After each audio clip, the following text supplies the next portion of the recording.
오늘 이 라오디게아 교회에 성령님이 임하시는데 그 성령님을 소개할 때 이렇게 소개합니다. 14절에 아멘이시오, 충성이고 참된 증인이시오, 하나님의 창조의 근본이신 이가 이르시되라고 소개하고 있습니다. 왜 이렇게 소개할까요? 이건요, 그 교회에 하나님이 이런 사명을 주시고 이런 말씀으로 그들에게 순종을 요청을 하셨는데 그거를 잘했느냐 못했느냐를 지금 말하려고 하시는 거예요. 그러니까 그 교회에 특별히 요청되어진 메시지를 지금 이 성령을 소개하는데 할애를 하고 있는 겁니다. 그렇다면 두 가지를 요청을 하신 거예요. 첫 번째는 아멘이시오, 충성되고 참된 증인이시오 그랬잖아요. 그러니까 아멘을 잘하는 교회, 할렐루야, 충성을 잘하는 교회, 그리고 참된 증인이 되기를 바라는 그런 마음들을 이 라오디게아 교회에 하나님께서는 부어주셨다는 거예요. 그걸 지금 말하겠다는 거예요. 특별히 말씀에 순종하느냐를 보고자 하신 거죠. 여러분, 말씀에 순종하지 않는 교회는 있을 수가 없습니다. 그럴 수가 없습니다. 우리는 말씀에 순종하기 위해서 신앙생활을 하는 거지 내 마음을 이루기 위해서, 내 소원을 이루기 위해서 신앙생활하는 것이 아닙니다. 말씀에 순종하시는 우리 성도님들이 되시길 바랍니다. 근데 말씀 앞에서 근데 억지로 아멘하고 또 애매한 충성을 하고 복음을 믿기는 하지만 복음을 증거하지는 않는 그런 우리의 신앙생활을 살펴볼 수가 있는데 바로 오늘 이 교회의 성도들이 그랬나 봐요. 그러니까 지금 이 이야기를 꺼내시는 거예요. 이것도 아니고 그렇다고 저것도 아닌 그런 신앙의 상태들이 우리는 흔히 잘 공감할 수 있는 내용이겠죠. 아무 문제 없는 교회에서 아무 도전도 없이 아무 강권함과 아무 교육 없이 아무 훈련 없이 그렇게 신앙생활하고 싶어 하는 사람들이 참 많아요. 그러나 그것은 절대로 건강한 신앙생활이 아닙니다. 하나님을 믿는다고 하지만 그 믿음의 기쁨을 누리지 못하고 그 믿음에 대해서 하나님의 영광과 그 이름을 높여드리지 못하는 그런 신앙인데 이것은 오늘 이 라오디게아 교회에게 하신 말씀을 보면서 우리가 다시 한번 나의 신앙을 돌아보아야 할 줄 믿습니다. 15절 말씀에 내가 내 행위를 아노니 그러면서 이제 야단칠 기색으로 말씀을 하시죠. 내가 차지도 아니하고 뜨겁지도 아니하도다. 내가 차든지 뜨겁든지 하기를 원하노라. 이렇게 말씀하셨어요. 그러니까 어떤 상태였길래 뜨겁든지 차라리 차갑든지 하라고 하셨겠어요. 미지근한 상태였다는 거죠. 그렇다고 해서 그러면 아예 차가워지라고 말씀하시는 걸까요? 그건 아니겠죠. 뜨거워져야 한다는 것을 강조하면서도 그 미지근한 상태에 대해서 화가 나 계신 거예요. 하나님께서 지금 진노하셨다는 것을 이 구절 가운데서 우리는 발견할 수가 있습니다. 그래서 아멘도 잘하고 충성도 잘하고 참된 증인, 즉 복음을 증거하는 교회가 되기를 원하시는구나. 이 원하심이 오늘 우리에게도 함께하는 줄 믿습니다. 아멘. 두 번째로 요청하신 것은 하나님의 창조의 근본이신 이가 이르시되라고 했잖아요. 그 하나님의 창조의 근본이신 이, 여기에 두 번째 답이 있어요. 무슨 뜻이냐면 이 근본이라는 말이 우리 한글로 해석되면서 근본이라고 했는데 영어 성경에 보면 beginning of God's creation이라고 되어 있습니다. 그러니까 beginning이라는 말을 썼죠. 어떤 말이겠습니까? 시작이라는 말이에요. 요한계시록에 나오는 시작이라는 말은 반드시 어떤 결과로 귀결되냐면 시작과 끝, 그리고 처음과 나중, 우리 알파와 오메가 되신 하나님 이렇게 고백하잖아요. 이 말로 귀결이 됩니다. 즉 이 근본이라는 말은 곧 시작이라는 말이고 시작이라는 말의 영적인 의미는 이 세상의 처음과 나중과 시작과 끝을 다 다스리고 있는 창조의 하나님, 할렐루야. 그렇다면 여기에서 진짜 말하고자 하는 것은 그 창조하신 하나님이시기 때문에 이 세상을 다스린다, 할렐루야입니다. 다스린다. 더 정확한 말로 통치하신다는 거예요. 그래서 이 교회에게 주신 사명 중에 또 하나는 그 통치하심을 받으라, 그 다스리심을 받으라는 거예요. 우리가 이 교회에서 예배를 드리면서도 세상의 다스림을 받을 때가 있고 세상을 통치자 삼아서 세상을 따라갈 수 있는데 그렇지 말고 하나님이 세상의 주인이시니 하나님의 다스림을 받으라는 겁니다. 왜 통치를 말하고 있겠습니까? 그 미지근한 신앙 때문에 그런 거예요.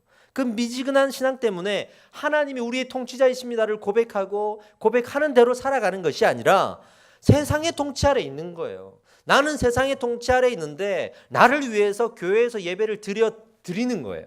그런 신앙생활을 하는 사람들을 자기는 양쪽을 다 잡고 있다고 생각하지만 하나님은 그것을 미지근한 신앙이라고 하고 오늘 진노의 말씀으로 메시지를 주는 거예요.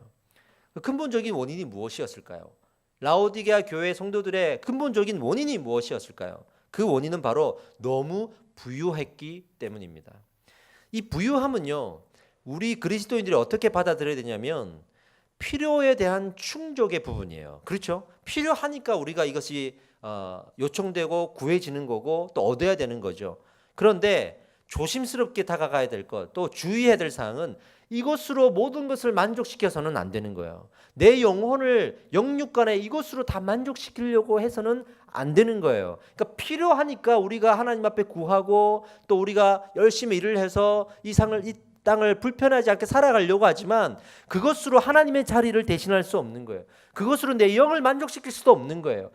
아무리 내가 많은 것을 가지고 있어도 내 영혼을 채울 것은 따로 있는 거예요. 그건 바로 하나님으로부터 온 은혜가 아니면 안 되는 줄 믿습니다.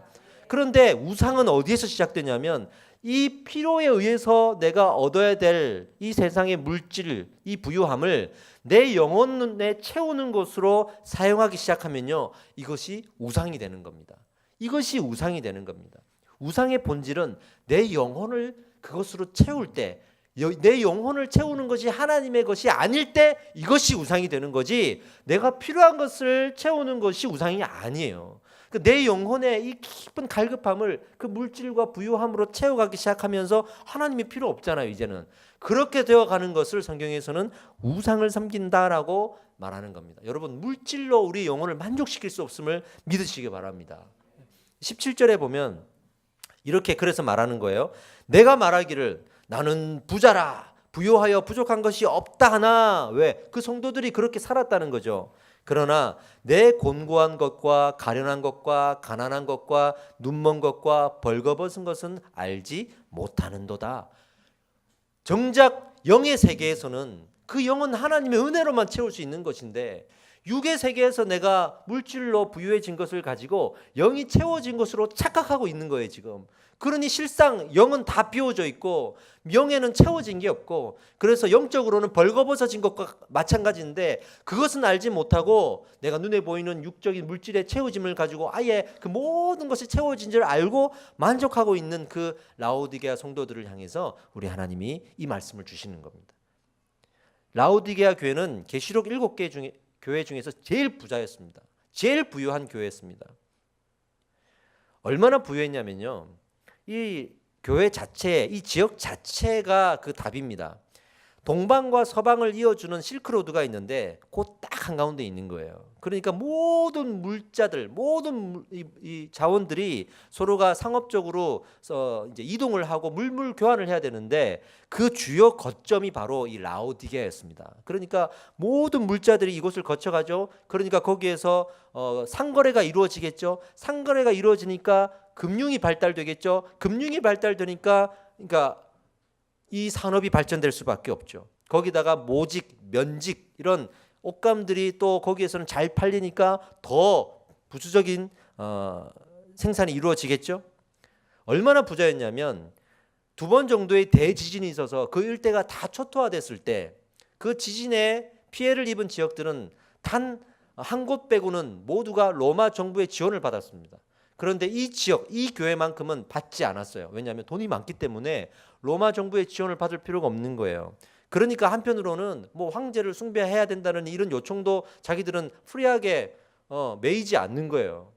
장점도 있었지만 단점도 많았던 거죠. 그것 때문에 교만했기 때문입니다. 오히려 종교 박해도 없었어요. 무슨 박해가 있겠습니까? 네가 예수를 믿든 안 믿든 나하고 상관없어. 왜? 내가 부자니까. 너도 부자고 나도 부자고. 그러니까 뭐 그런 거 가지고 서로 스트레스 주지도 않았어요. 그만큼 어떻게 보면 눈에 볼 때 평화로운 것이었어요. 부족한 것이 없는. 근데 이 물질의 만족이 영적으로 만족이 된다라고 믿었고, 그 물질의 만족으로 더 이상 하나님을 찾지 않는, 교회도 다니고 나름 거기서 설교도 듣고 했겠지만 그것으로 하나님의 것으로 내 마음을 채우려고 하지 않는 그런 성도들이 되어버렸다는 겁니다. 겉보기에는 부촌에 사는 착한 그리스도인들의 모임 같으나 그 영을 탁 열어보면 아무것도 없는 거죠. 하나님의 것으로 채워진 게 아무것도 없는 거죠. 여러분, 우리가 육적으로는 5일 동안 6일 동안 세상에서 살아가지만 이 주일 하루만큼은 하나님의 것으로 그 5일 6일을 살아갈 수 있는 영의 양식을 채우셔야 될 줄 믿습니다. 그것도 부족하니 수요일 날 오고, 그것도 부족하니 기도하고, 그것도 부족하니 새벽에 기도하자, 그것도 부족하니 큐티하자고 하는 것이 우리 인간의 그런 약함이잖아요. 그렇게 끊임없이 나를 채워가지 않으면 하나님의 그 통치하심을 누리지를 못합니다. 우리는 그럴 수 있다고, 우리는 잘할 수 있다고 말하지만 하나님은 너무 정확하고 이 부분에 대해서 냉정하게 판단하세요. 16절에 내가 이같이 미지근하여 뜨겁지도 아니하고 차지도 아니하니 내 입에서 너를 토하여 버리라까지 말하는 거예요. 아니, 하나님, 그래도 우리가 필요한 것을 채우고 살아야 되잖아요. 근데 그렇다고 주일날 교회 가서 예배 안 드린 거 아니잖아요. 하지만 하나님이 어디까지 진노하시냐 그러면 내 입에서 너를 토하여 버리리라까지 말씀을 하셨다는 거예요. 그러니까 하나님의 기준을 전혀 모르는 사람 입장에서는 왜 이것 갖고 그러세요? 너무 민감하신 거 아니에요? 라고 하지만 하나님의 기준과 그 말씀을 아는 사람들은 이 부분에 대해서 아멘 할 수 있는 거예요. 얼마나 과격한 진노의 표현입니까? 그러고 보면 이 라오디게아 교회는 7개 교회 중에서 유일하게 단 하나의 칭찬을 받지 못한, 모든 메시지가 다 야단 맞고 하나님의 진노의 표현으로만 가득 차 있는 그런 교회였습니다. 그만큼 우리가 우리의 영혼을 무엇으로 채우는가가 중요하다는 거죠. 내가 하나님을 믿는데요, 이 믿음의 고백도 중요하지만 그러나 하나님은 우리 안에 하나님의 것을 채워지지 않는 것을 제일 진노하시고 분노하시고 또 거기에 대해서 하나님이 냉정하게 판단하신다는 것을 우리가 알아야 될 줄 믿습니다. 그런데 이 야단을 치시는데 왜 굳이 이렇게 미지근하다는 표현을 또 쓰셨을까요? 이유가 있습니다. 그 지역만의 특징이 있습니다. 라오디게아 지역에서 다 풍성하고 풍족한데 딱 한 가지가 부족했어요. 이게 뭐냐면 물입니다. 물이 부족해요. 그래서 라오디게아로부터 6.5km 떨어진 히에라볼이라는 곳에서 뜨거운 물, 즉 온천수를 끌어다가 사용을 했고요. 또 가까운 곳에서는 또 차가운 물을 끌어들여서 쓰고 그러면서 물을 끓여다 썼거든요. 근데 그 중에 이 온천을 끓여다 쓰는 것 때문에 이제 이 표현이 나오는 거예요. 이 온천이 얼마나 좋은 온천이냐면 많은 광물질이 있어서 단점은 마실 수는 없어요. 그러나 이 온천에서 많은 질병들이 치료가 되는 효과가 있는 거예요. 그래서 뭐 피부병도 치료가 되고 이걸 또 이용해서 의학을 발전시킬 수가 있었어요. 그래서 이 지역은 의학도 많이 발전돼 있었습니다. 그런데 문제는 이 온천이 넘어올 때 수로를 타고 넘어와서 지금처럼 그 수로에 발전된 기술이나 물을 뜨겁게 하고 보존하는 기술들은 좀 없었을 거 아니에요. 그러니까 수로를 타고 오면서 이 물이 식는 거예요. 그래서 이 라오디게아 지역에 도착했을 때는 그 광물질의 효과는 있었지만 물은 미지근해져 버린 거예요. 그러면서 이렇게 물에다가 씻고 그러면 그렇게 기분이 좋지는 않은 그런 물이었나 봐요. 그래서 그 미지근해진 물을 그들의 신앙 상태에다가 지금 하나님이 비유를 하고 계시는 거예요. 그 온천의 광물질과 미지근함 때문에 이제 이 지역 사람들은 그걸 해결하기 위해서 또 노력을 했겠죠. 그래서 의학이 발달했다고 했습니다. 온천에서 씻다가 많은 질병들이 나았는데 그 중에서 이제 그 광물질을 이용해서 약품을 만들다가 최고로 히트 친 게 뭐냐면 눈병을 치료하는 안약이었어요. 그래서 이 안약이 아주 유명한 그런 약이 되었습니다. 그래서 이것도 사러 사람들이 오는데 이 안약을 사러 오실 때 돈을 뭘로 내냐면 다 금으로 내요. 그러니까 금을 가지고 와서 그 유명한 안약을 사고 또 다른 또 위장약도 사고 피부약도 사고 했단 말이죠. 금이 많이 모이겠죠. 그러니 부자가 또 되겠죠. 그러니까 금이 많은 지역이 되었습니다. 그래서 안약과 금으로 부자가 된 그들에게 또 하나님은 이렇게 표현을 하십니다. 18절에 내가 너를 권하노니 내게서 불로 연단한 금을 사서 부요하게 하고 흰옷을 사서 벌거벗은 수치를 보이지 않게 하고 또 안약을 사서 눈에 발라보게 하라. 그러니까 니네가 가지고 있는 그 안약과 그리고 비단 옷들과 그리고 금 이런 모든 것들로 내 영혼을 채워봐라. 아무리 그런 영혼을 채워봐도 채워지지 않을 것이야 라고 말씀하셨습니다. 그러면서 그러면 지금 우리가 당장 어떻게 해야 됩니까? 라고 물어볼 때 하나님이 이렇게 권면하셨습니다. 세상에서 물질로 만족하려는 그 신앙을 회개하라. 아멘이죠.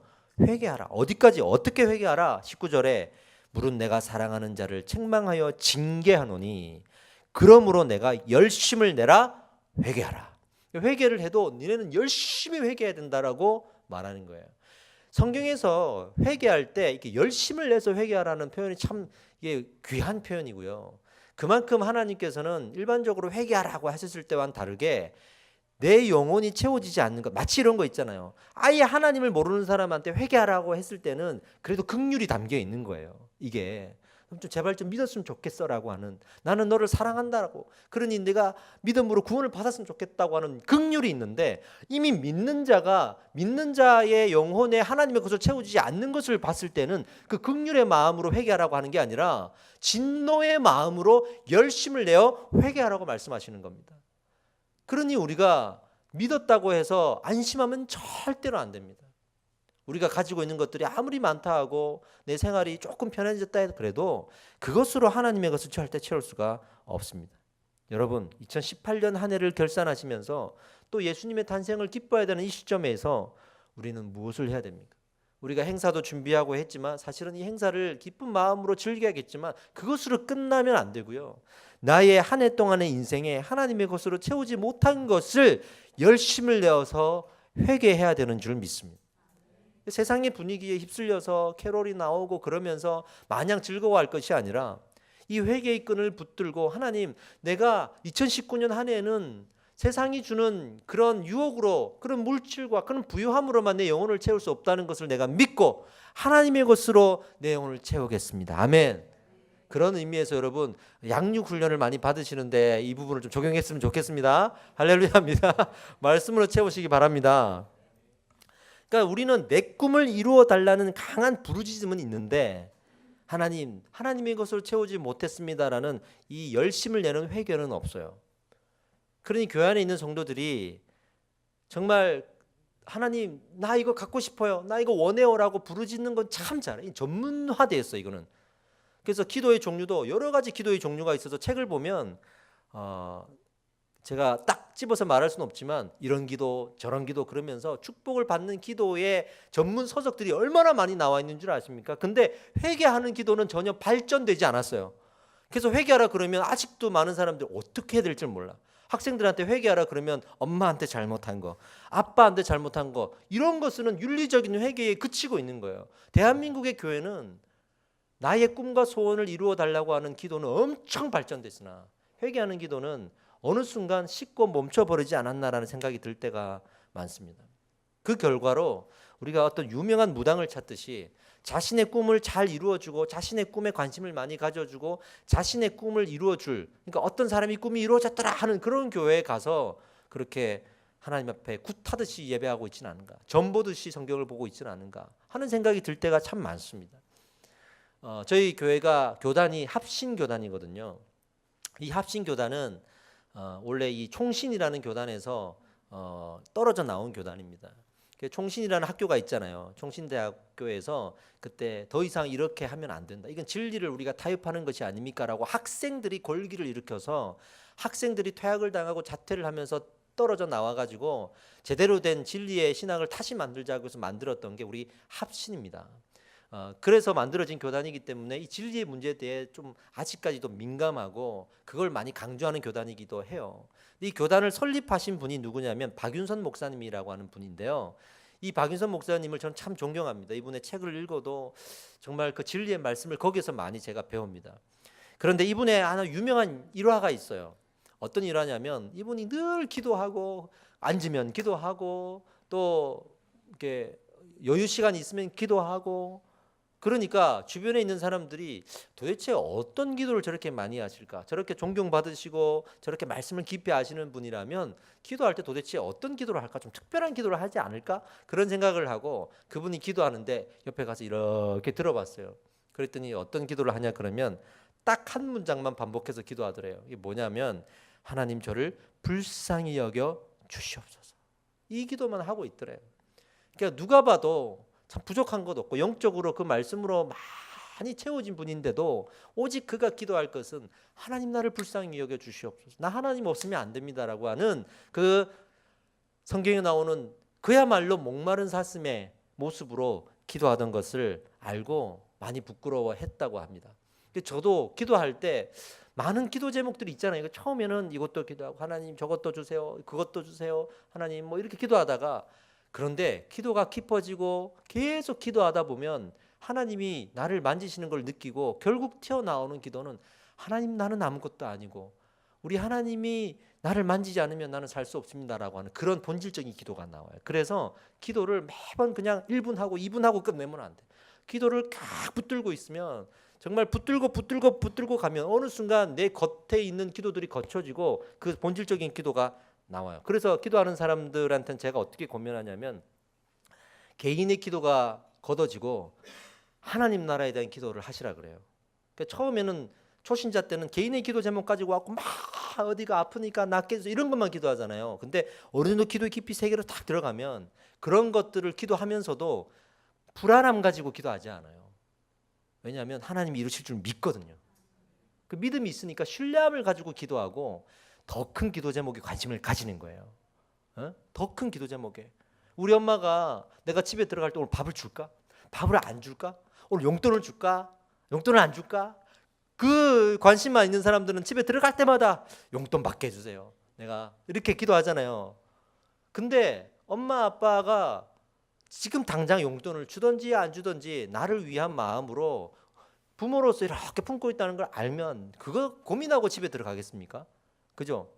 들어가서 어머니 아버지 건강도 걱정해드리고 그러지 않겠습니까?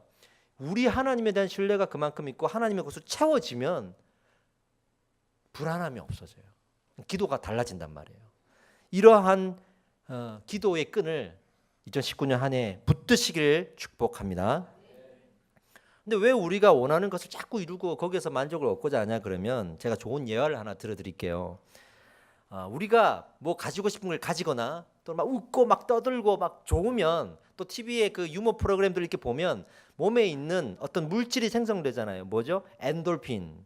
이 엔돌핀이 막 생성돼 가지고 우리가 기뻐지게 됩니다. 그래서 어떻게 하면 이 엔돌핀을 계속 생성하게 할 수 있을까를 우리가 고민할 수 있게 되죠. 근데 놀라운 사실은 이 엔돌핀과 똑같은 정말 우리 눈으로는 확인할 수 없는 원자 구조를 가진 또 다른 물질이 하나가 있는데 이건 가짜 물질이에요. 그럼에도 불구하고 이게 엔돌핀과 같은 똑같은 효과를 내서 이 마음을 기쁘게 해주는 거예요.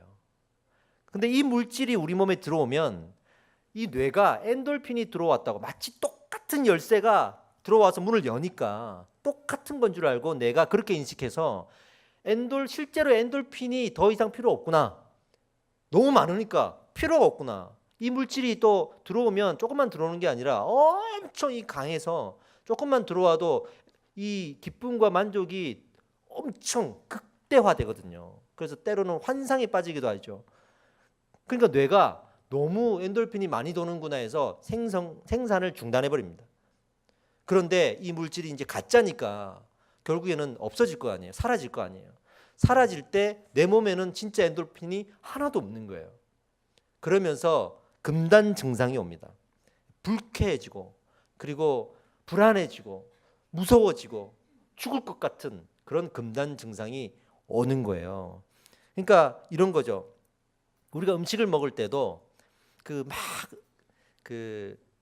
내 옆에 사랑하는 사람이 나를 막 사랑해 줄 때 우리 뇌의 세포가 움직여서 행복해진대요. 당연하겠죠. 행복해진대요. 근데 이때 사랑받을 때 행복해지게 하는 이 뇌의 세포의 움직임과 맛있는 음식을 내가 먹으면서 너무 기분 좋잖아요. 그 맛있는 음식을 맛집에 가서 먹을 때 움직이는 뇌세포의 움직임과 똑같대요. 그래서 사랑을 많이 받지 못하는 사람들이 다 그렇지는 않지만 사랑을 받지 못하는 외로운 사람들이 맛집에 빠지는 이유가 있는 겁니다. 그 먹으면서 그 받지 못한 사랑의 충만함과 만족함을 느끼는 거예요. 정말로 의학적으로 그래요. 그래서 음식에 집착하는 사람들이 이렇게 자세히 보면 사랑을 못 받아서 그럴 수도 있어요.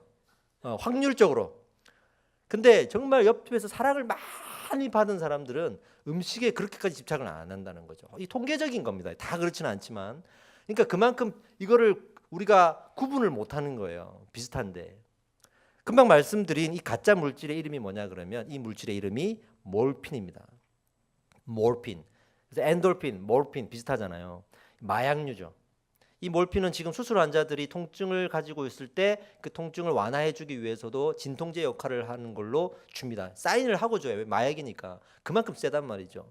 근데 몰핀이 우리 안에 들어오면 엔돌핀하고 똑같은 원자구죠. 정말 이 초미세 현미경으로 봐갖고 해야 약간 틀리는데 그건 못 보는 거예요. 그러니까 뇌가 그걸 인식을 못하는 거예요.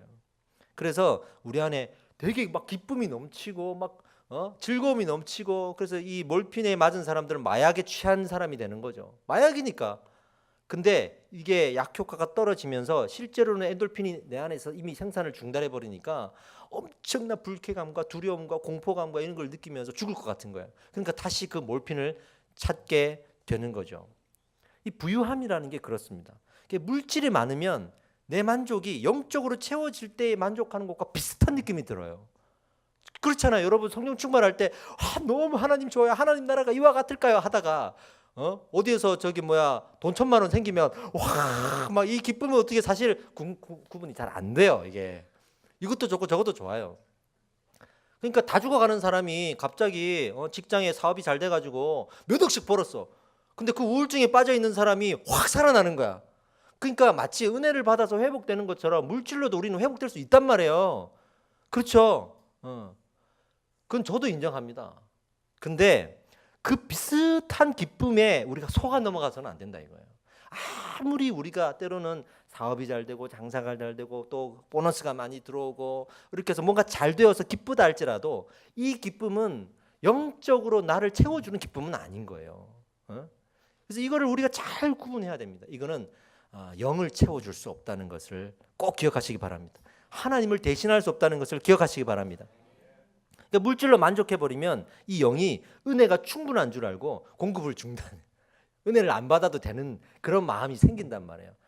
그럴 때 우리의 이 영혼의 본성은 그 물질에 대한 기쁨으로 만족하려고 이렇게 간단 말이에요. 나도 모르게 간단 말이에요. 이렇게. 근데 그걸 딱 붙들어주고 아니야 일로 와 하는 게 뭐냐 그러면 말씀이에요. 내 지성 안에 있는 이 말씀으로 채워진 나의 지성이 본질적으로 끌려가는 나의 본성을 딱 붙들고 너 지금 뭐 하는 거야? 성경에 뭐라고 돼 있어? 아니잖아 하면서 나를 가르치는 거예요. 여러분 말씀이 지성을 장악을 하게 되면 우리의 감성과 우리의 의지도 장악할 수 있게 됩니다. 믿으시기 바랍니다. 여기에 성령의 은혜가 임할 때 더없이 우리는 성령의 사람이 되는 것이죠. 근데 이 지성이 말씀으로 채워지지 않는 상태에서는요, 성령이 우리에게 역사할 때와 물질이 우리에게 역사할 때 구분을 못할 때가 너무나 많아요. 그래서 위험한 신앙이 되는 겁니다. 저는요, 성경에 이런 비슷한 얘기가 나온다고 생각해요. 어디에 나오냐면 부자 청년이 나오잖아요. 예수님께 와서 나 다 채워받았습니다. 나는 뭐 부족한 게 없습니다. 저는 행복합니다. 넌 지킬 거 다 지키고 살았습니다. 뭘 더 해야 될까 했을 때 네 안에 영적으로 채워진 게 없고 물질로만 네 안을 채웠구나. 그 물질을 좀 팔아서 나눠줘 볼래? 물질이 없으면 네 영이 다 드러날 걸? 그 얘기하신 거예요. 그러니까 이 청년이 근심하면서 돌아가요. 왜냐하면 자신 없거든요. 자신 없어요. 그러니까 우리의 상태를 그렇게 한번 돌아봐야 되지 않겠습니까? 저는 우리 성도님들이 잘 살기를 바랍니다. 할렐루야. 잘 사시기를 바랍니다. 저는 다 부자가 되셨으면 좋겠고 우리가 돈을 많이 벌었으면 좋겠습니다. 그거는 부인할 수 없는 필요의 충족이에요. 그러나 잘 살더라도 하나님 나는 은혜가 없으면 이거 다 있어도 나는 못 삽니다라고 하는 그 은혜를 구분할 줄 알고 그 은혜를 갈급하는 것이 미지근해지지 않는 그런 신앙의 사람들이 되기를 축복합니다. 이 라오디게아 교회는 그런 기쁨이 있었지만 그것으로 영을 채우고자 하는 내 마음이 식어버린 거예요. 미지근해진 거예요. 그래서 이 책망을 받는 거 아니겠습니까? 제가 전도사 시절에 저 종로에 창신동이라고 있습니다. 거기 그때는 다 판자촌이었어요. 지금 뭐 아파트들 들어서 가지고 그 낙산공원이 엄청 발달돼 있지만 제가 사역했을 때만 해도 결혼하고 진석이 막 태어났을 때니까 그때는 다 판자촌이었어요. 거기가. 근데 거기에 제가 이제 전도사로 부임해서 신방을 가는데 거기 다 가난한 사람들이고요. 계단도 막 오르락 내리락 정신이 없고 눈이 오면 마을버스가 안 올라가요. 그러니까 저는 구두를 신고 가잖아요. 그러니까 막 가다가 넘어지고 막 그러니까 막 한 올라가는데 40분 1시간이니까 진을 다 빼고 가야 되니. 그러니까 눈 오거나 비 오면 저는 너무 싫은 거예요. 근데 그날도 제가 의왕에서 시흥에서 그때 이 교육자 생활을 했기 때문에 지하철 타고 버스 타고 마을버스 타고 걷고 그래가지고 1시간 반 2시간을 가서 이제 사역을 할 때거든요. 얼마나 힘들겠어요. 아무리 이제 애기도 요만한 애가 있는데 그러니까 아내는 올 생각을 그때는 엄두를 못 내고 양복을 입고 신방을 하겠다고 토요일 날 가는데 눈이 온 거예요. 가겠다고 약속은 했는데 안 갈 수는 없고 구두는 신었지 양복은 입었지 춥지. 근데 그 좁은 계단이 그 구두 신고 내려가기에는 너무 작아요. 그리고 눈이 오니까 계속 미끌려서 엉망방아를 찍는 거야 이게. 그래서 몇 집을 신방하고 화가 났어요. 하나님, 와 이건 아닌 것 같습니다. 왜 하필 오늘 눈을 내리셔가지고 가는 데마다 또 가난하니까 뭘 내놓지를 못하잖아요. 그러니까 뭐 가면은 그냥 보리차 안 하죠 뭐. 그러니까 배는 고프지. 그래 이제 너무 배가 고프고 허기지고 고생하고 그러다가 어떤 그 한 학생의 집에 딱 갔어요. 제일 가난했어요. 제일 가난했어요. 그래서 그 집에 갔는데 이제 가난한 집에 꼭 또 아이도 이렇게 3명인가 그렇게 했었단 말이에요. 그러니까 그 아이들 먹여 살리시는 얼마나 고생하셨겠어요. 그 집에 신방을 다 아버지는 안 계시고 어머니하고 2딸이 있었는데 너무 배가 고픈 거예요. 그래가지고 염치를 무릅쓰고 그 가난한 집에 들어가서 집사님 저 밥 좀 주세요. 그랬죠. 그래서 밥을 딱 놓으시고 김치를 내어놓으시고 밥하고 김치밖에 없어요. 근데 너무 맛있는 거야 이 김치가. 제가 평생 잊지 못할 맛이에요. 이걸 먹으면서 너무 맛있게 한 것을 뚝딱 그 염치 없이 또 젊은이 전도사가 염치 없이 거기다 대고 집사님 너무 맛있어요. 요거 조금만 싸주세요. 집사님이 그게 답니다 그러더라고요. 거기 제가 얼마나 죄송하고 미안한지. 그러니까 죄송하고 미안하니까 그냥 순간적으로 이런 말이 나왔어요. 아 집사님 저 기도할게요. 집사님 제가 진짜 너무 힘드실 것 같은데 제가 기도해드리겠습니다 했더니 집사님이 시구 주시면서 했던 말이 제 인생의 하나의 명언으로 남아있죠. 전도사님 우리를 불쌍히 여기지 말라고. 여기 하나님이 계시라고. 여기 예수님이 계십니다. 그 평온했던 그 미소가 저는 잊혀지지 않는 거예요. 그 경험이 지금도 제 마음에 감동으로 남아있습니다. 아무것도 없었는데 그 마지막 김치를 내어놓으면서도 그렇게 미소를 짓고 여기 하나님이 계시고 여기 예수님이 계시니까. 다른 집은 안 그랬거든요. 다른 집은 뭐 우리 뭐 교회 구제하는데 왜 우리가 선정이 안 됐느냐부터 해가지고 막 이런 이야기도 많고 어떤 데는 양잿물 막 집어 던지시고 막 그러거든요. 여기 하나님이 계십니다. 그 말을 하는데 제일 가난한 집이었어요. 그게 제 마음에. 근데 그 딸이 사실은 그 어머니의 기도를 먹고 살아서 잘 자라고 지금 그 부흥 세대라는 캠프 단체가 있는데 거기에 이제 대표 전도사님의 사모가 되어 있어요. 지금도 교제하고 저도 그 캠프를 돕고 하는데 그 간증의 이야기가 저한테 있단 말이죠. 예수님이 계시면 되지 않습니까? 우리의 영혼은 예수님이 계시면 되지 않습니까? 할렐루야. 이제 알았어요. 나는 뭐 나름대로 뭐 현실적으로 크게 부족한 건 없는데 왜 이렇게 내가 곤고할까? 내 마음에 하나님이 안 계시기 때문입니다. 어떤 부자였던 장로님이 있는데요. 이 장로님은 참 부자였어요. 근데 어느 날 기도를 열심히 하시는 거예요. 어느 날부터 은혜를 받으시더니 기도를 열심히 하시는 거예요. 아유 장로님 오늘도 기도하시네요. 그러니까 하는 말이 내가 영의 세계를 모를 때는 기도할 생각을 못했대.